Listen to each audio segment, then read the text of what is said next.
그날 밤 어떤 한 분이 그 제자들한테 가서 고기를 많이 잡았느냐라고 물어보시는 거죠. 그랬더니 그들은 예수님인지를 알아채리지 못하고 우리가 고기를 잡지 못했습니다 라고 말하자 예수님께서 그들에게 배 오른쪽으로 그물을 던져라. 그러면 많이 잡을 거야 라고 이야기를 하는 거죠. 그래서 그 말대로 했더니 물고기가 너무 많아서 들을 수 없는 지경이다. 그래서 성경에 몇 마리 잡았다고 이렇게 나왔어요?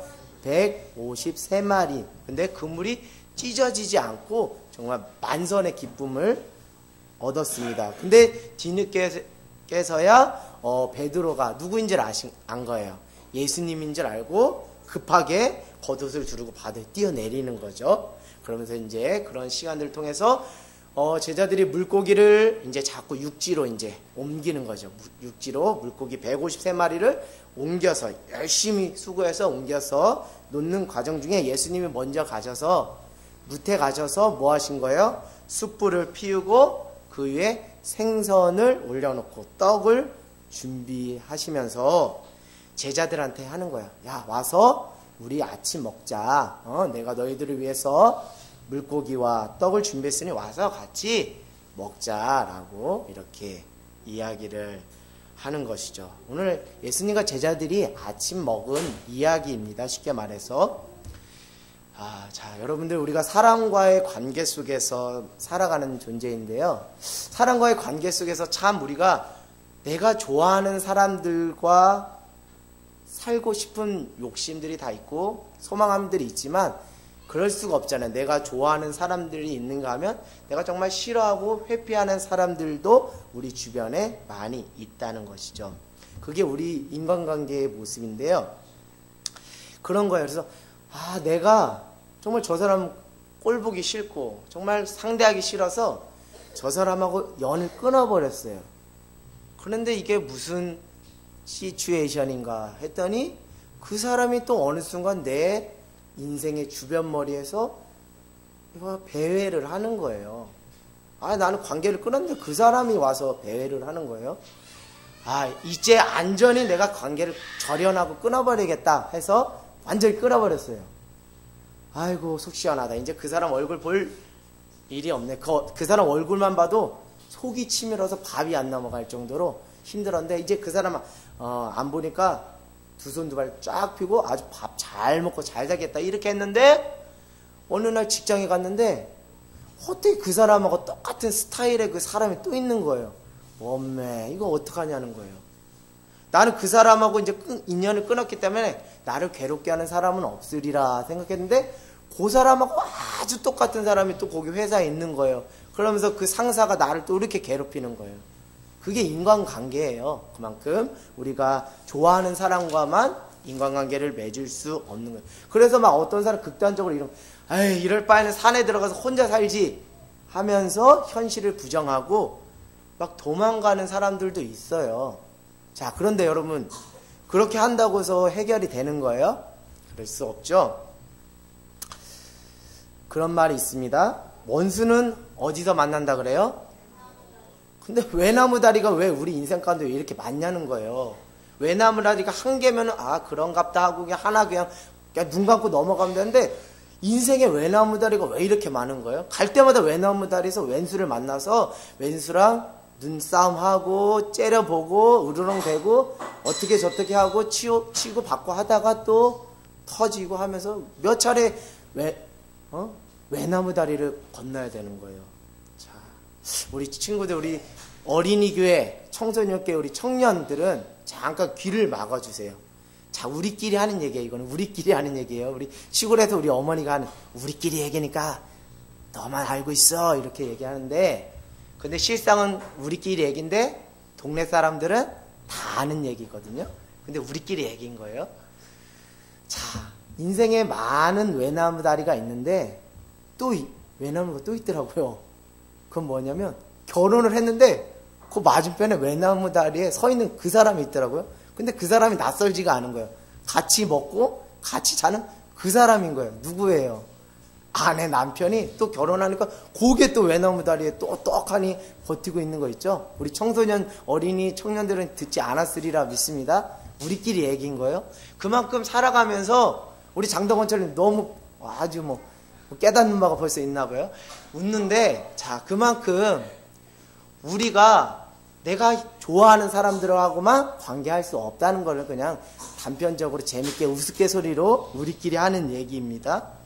그러면서 이렇게 우리는 하소연하죠. 하나님, 이거 너무해도 너무한 거 아닙니까? 어떻게 내 인생에 외나무 다리는 왜 이렇게 많아서 외나무 다리 앞에서 왜 자꾸 원수를 만나게 자꾸 하십니까? 하나님 너무 하십니다 하면서 섭섭하다고 이렇게 하나님한테 하소연할 때도 있는 것이 사실이죠. 여러분들 이런 하소연 하신 적 있어요?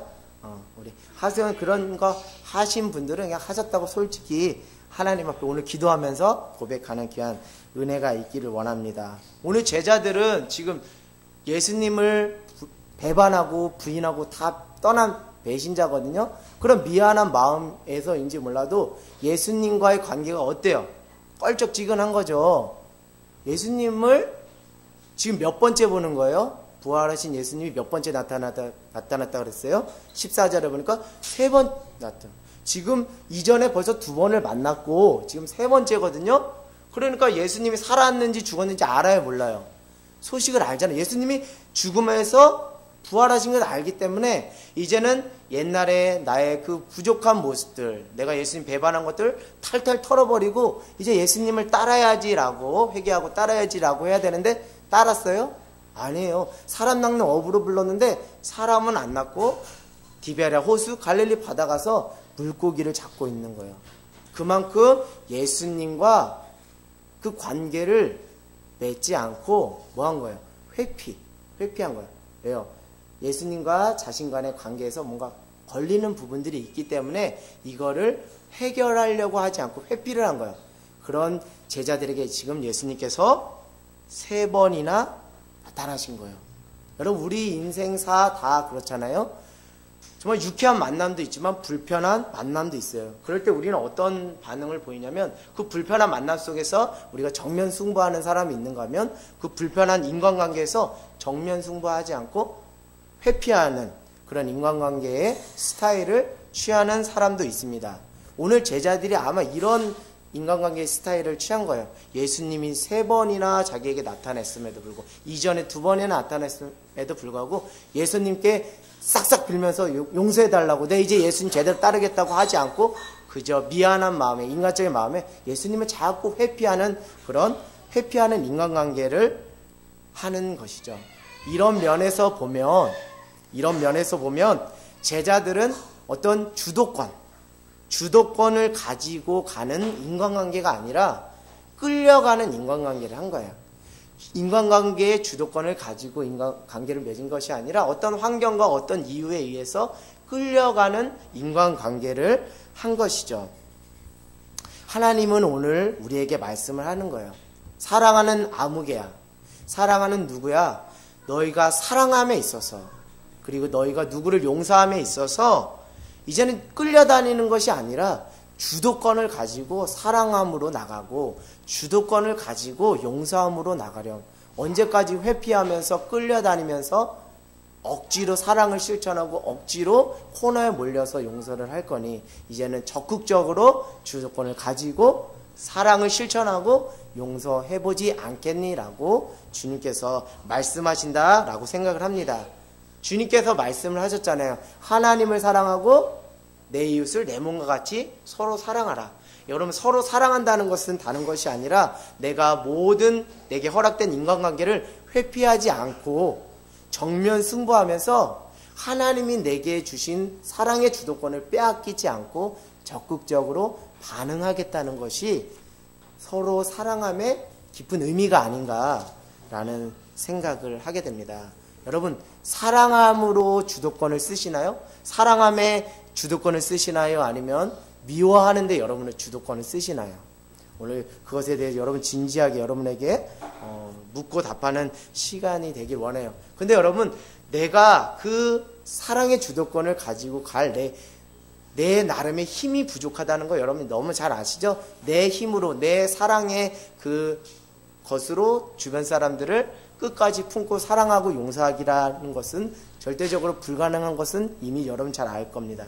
그렇기 때문에 하나님의 거부할 수 없는 초월적인 사랑이 아니고서야, 성령님의 강권적인 이끄심이 아니고서야, 예수님의 십자가의 사랑이 아니고서야 우리가 누구를 사랑한다, 누구를 용서한다라고 말할 수 없는 거예요. 그 사랑과 그 성령의 이끄심과 강권적인 역사하심이 내 안에 임하면 내가 나도 모르게 용수철처럼 툭 튀어나가서 누구를 사랑하는 자리에, 누구를 용서하는 자리에 나갈 수 있다는 것이죠. 결국 아버지의 사랑과 성령님의 강권적인 역사하심과 주 예수 그리스도의 그 십자가의 사랑이 내 안에 충만할 때 우리가 전적으로 사랑의 주도권을 가지고 서로 힘써 사랑을 지켜나가는 귀한 인생이 될 줄 믿습니다. 여러분, 회피랑 내려놓음이라는 것은 조금 다른 거예요. 이거를 우리가 헷갈려하는 경우가 많이 있거든요. 회피라는 게 뭐예요? 회피? 피하는 거잖아요. 그렇죠? 회피는 신앙적인 의미에서 말하면 내 안에 하나님이 역사하셔서 선으로 바꾸실 것에 대한 전혀 기대함이 없이 그냥 현실 도피하는 거예요. 도망 다니는 거예요. 그거를 회피라고 하는 거예요. 신앙적인 의미에서. 내려놓음이라는 것은 다른 것이 아닙니다. 내 힘을 내려놓고 또 내 지식을 내려놓고 내 경험을 내려놓고 하나님께 도와달라는 적극적인 반응을 하는 것이 내려놓는 거예요. 그러니까 내려놓는다는 것은 수동적인 의미가 아니에요. 적극적인 반응이에요. 누구한테 도와달라고 떼쓰는, 하나님께 도와달라고 간청하는 적극적인 반응이 내려놓는 거예요. 그러나 회피는 적극적인 것이 아니라 수동적이고 네거티브한 거예요. 그렇기 때문에 여러분, 회피랑 내려놓음이랑 달리 구분져서 여러분 보기 원하는데요. 인간관계를 승리하기 위해서는 내가 인간관계를 자포자기하는 상태로 그냥 회피하며 도망다니는 사람이 아니라, 하나님, 저는 못합니다. 저를 도와주세요. 저에게 지혜를 주세요라고 하나님께 철저하게 모든 인간관계를 내려놓고 하나님께 그것을 맡길 때 하나님께서 도우시는 은혜가 있다는 거예요. 결국 인간관계의 승리를 위해서는 회피를 택하는 것이 아니라 내려놓음을 택할 때 인간관계에 참된 승리가 있다는 거예요.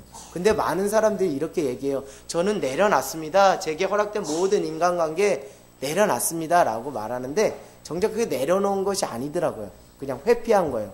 회피. 쉽게 말해서 그냥 될 대로 되라는 식으로 그냥 내려놓은 거예요. 그거는 내려놓은 것이 아니라 회피하는 것이죠. 여러분, 하나님 나라에서 큰 자가 누구예요? 하나님 나라에서 큰 자가? 하나님 나라에서 큰 자는 다른 것이 아니라 사랑함에 있어서만큼은, 용서함에 있어서만큼은 그 어떤 누구로부터, 어떤 환경으로부터 주도권을 빼앗기지 않고 그 주도권을 가지고 적극적으로 인간관계를 맺어가는 자가 하나님 나라의 큰 자인 줄 믿습니다. 그 어떤 환경이나 누구 때문에, 어떤 사람 때문에 그 사랑이라는 그 실체의 주도권을 빼앗기지 않고 하나님이 주신 그 사랑의 고유한 실체의 주도권을 가지고 적극적으로 반응하는 것이 하나님 나라의 큰 자인 줄 믿습니다. 오늘 예수님께서는 자신을 배신한 제자들에게 조차도 지금 적극적인 사랑의 주도권을 실천하신 분이에요. 자기를 7 제자라고도 말 올리기가 민망합니다. 솔직히 말해서. 배신자 1, 2, 3, 4, 5, 6, 7이에요. 배신자 7명하고 지금 식사를 하는 거예요. 미워해도 마땅한 것임에도 불구하고 그 제자들을 향해서 적극적인 사랑의 주도권을 실천하신 분이에요. 예수님이 나 상처받았다고 그거 핑계대고 사랑의 주도권을 빼앗기신 게 아니라 그거는 그냥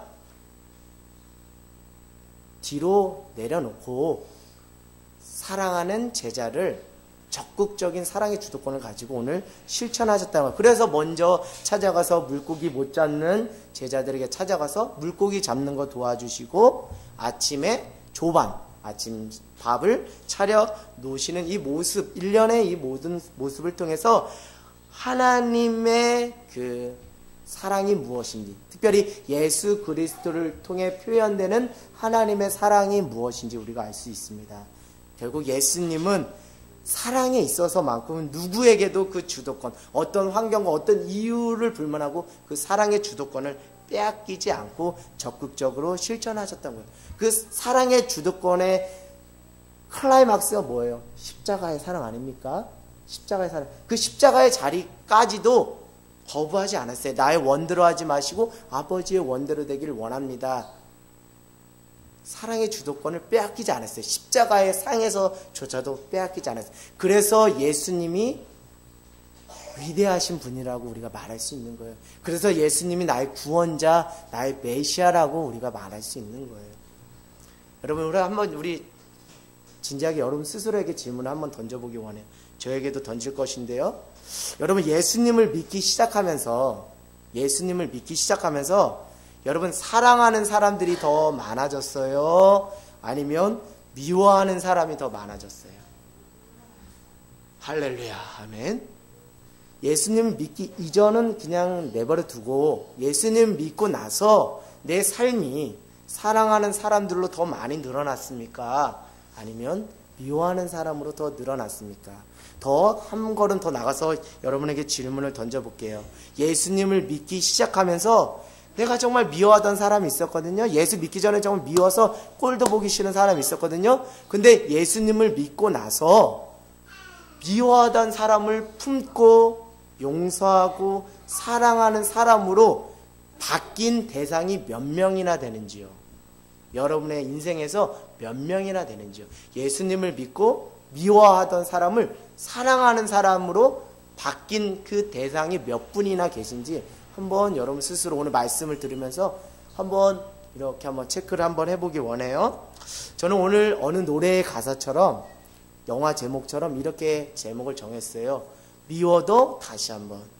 이거 영화로도 나왔었고 이거 노래로도 나왔습니다.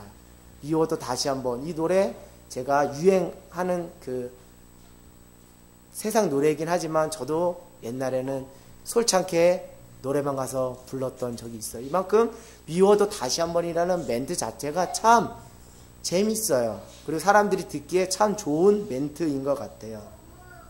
그런데 여러분, 결국 예수님은 제자들이 미움을 받아도 마땅하지만 다시 한번 사랑으로 뭐 한 거예요? 품은 거예요. 오늘 말씀을 보면 품은 거예요. 다시 미워도 다시 한번 품은 거예요. 여러분, 저는 오늘 이 말씀을 준비하면서 내가 말씀을 헛봤구나 라는 것을 깨닫는 것이 있는데, 그건 다른 것이 아니라 예수님은 마땅히 그런 분이셔 라고 내가 먼저 결론을 내리고 보니까 감동이 없더라고요. 당연히 예수님이니까 자신을 배신한 제자들 당연히 용서하고 품고 식사하고 고기 잡는 거 도와주는 거 당연하다라고 생각을 했거든요. 근데 예수님이니까 당연하다라고 치부하고 넘어가면 이 말씀은 우리에게 찔림도 없고 우리에게 울림도 없고 우리에게 어떤 결단과 우리에게 도전을 줄 수 없어요. 오늘 이 말씀을 통해서 예수님은 당연히 그렇게 하셨기 때문에 그런 분이시다라고만 생각할 것이 아니라 우리가 누구 닮기로 지금 결단한 인생입니까? 예수님 닮기로 결단한 인생이기 때문에 그래 나도 예수님처럼 미워할 수밖에 없는 요소가 다분한 사람조차도 예수님처럼 미워도 다시 한번 품는 인생이 돼야지라고 결단하고 다짐하는 그 시간들이 될 때 오늘 이 말씀이 여러분에게 울림이 되고 여러분에게 도전이 되고 여러분에게 결단이 될 줄 믿습니다. 오늘 예수님처럼 누군가가 나를 한번 잘 들어보세요. 오늘 예수님처럼 누군가가 나를 미워도 다시 한번 품어야지라고 생각하고 있지는 않은지 한번 생각해 보세요. 내가 누구를 품어야 하는 사람이라고만 생각을 했던 사람이라면 이걸 뒤집어서 생각을 해보세요. 예를 들면 강도사인 제가, 목사님인 제가, 목사님이 우리 이정 목사님이 목회자이기 때문에 당연히 누구를 품어야 된다라고 생각하는 것은 다분히 당연한데, 뒤집어서 생각하면 강도사인 내가 여러분을 품는 것을 생각하는 것만 생각할 것이 아니라 부족하고 연약한 나 자신을, 아이고 우리 이경학 강도사님 내가 품어야지 누가 품나 라고 생각할 수 있다는 것까지도 깨달으라는 거예요. 할렐루야. 무슨 말인지 알겠어요? 나는 사랑이 많고 내가 신앙 연수가 많고 내가 집사이고 내가 목회자이기 때문에 나는 당연히 품어야 할 위치에 있다라고 생각할 수 있겠지만, 반대로 생각을 해보자는 거예요. 내가 오히려 품음을 당하는 대상은 아닌지, 혹 내가 다른 사람에게는 아이고 저 미워 죽겠어도 그래도 내가 품어야지 라고 생각하는 그 여러 사람 중에 한 사람이 아닌지 생각을 해보자는 거예요. 그것이 다른 것이 아니라 그것이 아버지의 마음이에요. 그것이 아버지의 마음이에요. 오늘도 오래 참으시고 오늘도 인내하시고 미워도 다시 한번 기회를 주시고 미워도 또 다시 한번 다시 서겠거니 하고 기회를 주시는 그 아버지의 마음을 가지고 누군가를 품을 때 그 누군가를 품는 그 대상이 내가 될 수 있다는 생각, 그것을 깨닫는 귀한 은혜가 있기를 원합니다. 제가 이걸 크게 깨달았어요. 내가 목회자가 돼서 내가 누군가를 품는다 하지만 성도들 입장에서는 아이고 우리 이경학 강도사님, 아이고 내가 품지 누가 품어, 어디 가서 목회하겠어, 우리 하늘땅 교회가 품어야지. 제가 그걸 깨달은 거예요. 여러분들도 여러분들이 누구를 품는 자리에 있다라고만 생각하지 말고 누군가가 여러분들을 끝까지 참고 오래 참음으로 아버지의 마음으로 품어주고 있다는 것을 늘 기억하길 원해요. 나는 괜찮겠지라고가 아니라 나는 품는 사람이기 때문에 나는 그런 사람 아니라고 생각하지 말고 나도 누군가에게는 미워도 다시 한번 품어야지 하는 여러 대상 중에 한 사람일 수도 있다는 겸허한 자세가 우리 안에 있기를 원합니다. 또는 예수님처럼 내가 미워도 다시 한번 품어야 될 영혼이 없는지, 있다면 누구인지를 오늘 발견하고 그 영혼의 이름을 수백 번 수천 번 부르면서 주님 그 영혼을 품게는 내가 너무 가슴이 좁고 내 마음이 얕습니다. 오늘 하나님의 거부할 수 없는 초월적인 은혜, 사랑, 성령의 감고진 역사하심, 십자가에서 행하신 완전하신 그 사랑이 나를 휘감아서 그 사람을 덮을 수 있도록, 품을 수 있도록, 미워도 다시 한번 사랑으로 끌어안을 수 있도록 그런 귀한 마음을 달라고 오늘 간절하게 기도하는 귀한 은혜가 있기를 원합니다. 내가 품어야지, 그래도 내가 품어야지 누가 품겠어 라는 그 성령 하나님의 그 탄식의 소리가 내 마음에 새겨져서, 그래 내가 품어야지 누가 품겠어 라는 그 입술의 고백이 우리 안에 있기를 원합니다. 여러분, 미워도 다시 한번 품자고 지금 우리가 하나님 앞에서 서로 약속을 맺었어요. 자, 어떻게 품는 것이 좋을까? 저는 뭐 개인적인 경험을 얘기하고 싶지만 오늘은 그냥 성경에 있는 얘기를 토대로 여러분에게 말씀 그대로 전하길 원합니다. 저는 오늘 예수님처럼 밥을 같이 먹는 것처럼 사람을 품는 좋은 방법은 없다라고 생각을 하거든요. 이런 말도 있잖아요. 밥 먹으면서 뭐가 든다? 정이 든다 라고 그러잖아요. 오늘 예수님처럼 할 수만 있다면 직접 음식을 만들어서 예수님처럼 만들어주는 것처럼 더할 나위 없이 좋은 건 또 없겠다라는 생각이 들어요. 그것이 사람을 품는 좋은 통로가 되겠다라는 생각이 드는 거예요. 자, 근데 오늘 예수님께서 아침 식사, 점심 식사, 저녁 식사도 있는데 어디 식사를 준비해 주시고 같이 먹자 그랬어요? 조반, 아침 식사를 먹자고 했거든요. 저는 조반이라는 의미에 많은 사람들이 특별한 의미를 부여하지 않을지 몰라도 말씀을 준비하면서 이 조반이라는 두 글자에 제 마음이 꽂히더라고요. 자, 여러분, 조반은 아침밥을 말하는 거잖아요. 많은 밥 중에 아침밥 얻어먹기라는 것은 쉬울까요? 어려울까요? 어려운 거예요. 아침밥 얻어먹기 쉬운 관계가 있어요. 어떤 관계가 아침밥 얻어먹기 쉬운 관계일까요? 가족 관계가. 할렐루야? 오늘 어떻게 보면 이게 말씀이 이게 신학적이고 맞는 얘기인지는 모르겠지만 오늘 아침밥을 해줬다는 것에 저는 특별히 감동을 받았어요. 제가 만약에 그 제자의 자리에 있다면 특별히 점심밥도 아니고 저녁밥도 특별히 어부이기 때문에 아침밥이 특성상 맞다라고 그냥 상식적으로 이해할 수 있지만 아침밥을 따뜻한 한국 정서상 아침밥을 따끈따끈한 아침밥에 따끈한 국을 차려서 누군가 나에게 줬다? 가족이 아닌 다른 사람이 나에게 줬다? 그 자체로 감동 아니겠습니까? 오늘 예수님께서 이스라엘식의 아침 식사를 한 거예요. 떡과 물고기를 제자들에게, 그것도 배신자 7명, 쉽게 말해서 배신자 7명의 아침 식사를 한 거예요.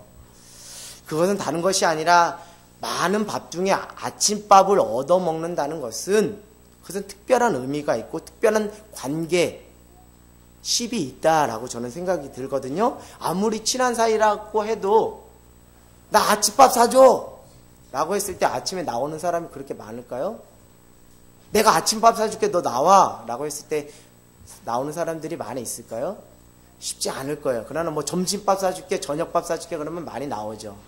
그만큼 아침밥을 해준다는 것에 저는 큰 의미를 두고, 이 아침밥을 주는다는 것은 이건 가족 관계 리더십, 가족이라는 관계십, 이것을 설정하지 않고서는 생각을 할 수 없다는 거예요. 그만큼 예수님은 제자들을 그냥 배신자로 낙인 찍어버리고 그냥 매장시킨 것이 아니라 제자, 더 나아가서 제자 이상의 주 안에서 한 가족 공동체로 생각했기 때문에 아침밥을 차려줬다라고, 저는 그런 감동이 저에게 물밀듯이 몰려오더라고요. 여러분, 가족이라는 건 뭐예요? 가족이라는 건 뭐예요? 내가 그 관계를 끊고 싶다고 해서 그 관계가 끊어지나요?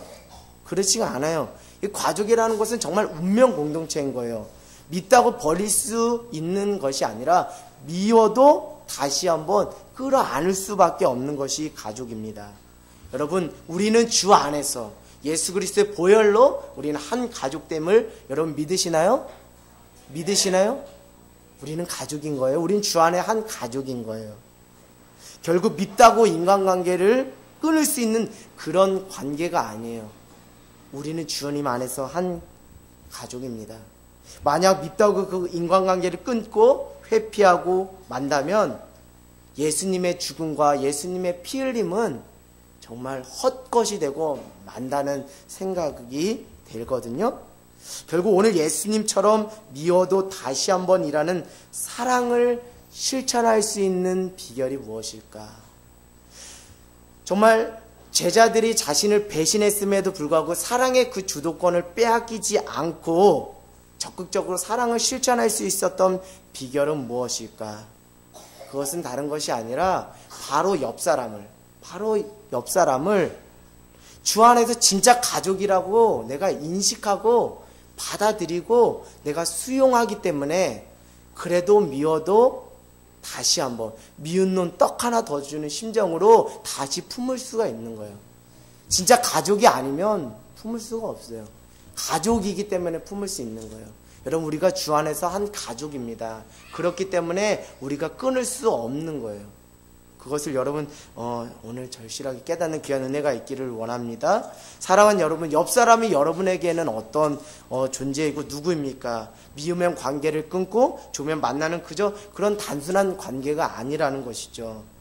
바로 옆 사람은 미우나 고우나